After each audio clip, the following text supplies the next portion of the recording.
Patay ang isang binata matapos isailalim umano sa madugong fraternity riot sa Dasmariñas, Cavite. Ang detalye sa agenda report ni Edwin Balasa ng Abante.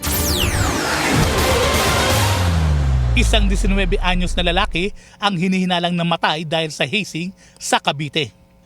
Ayon kay Cavite Police Provincial Office Director, Police Colonel Ariel Red, lumalabas sa medical legal report ng Regional Forensic 4A na ang sanhi ng pagkamatay ng estudyante ay severe blunt force trauma to the lower extremities.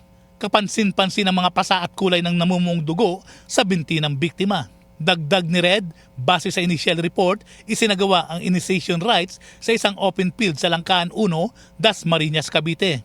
Hindi pa muna pinangalanan ang biktima at hindi rin muna isinapubliko ang fraternity o samahan na subject ng kanilang mas malalim na investigasyon. Pero giit niya, halos 2 dosena na kabataan o 21 schoolmate ng biktima ang tinitignan bilang suspect at persons of interest sa pagkamatay nito. Sa mga kinakadap ating investigation, meron lumalabas po tayong 21 personalities.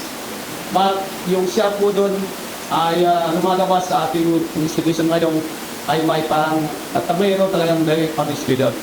Subject po na mangyayari natin niya, of course, na final individual.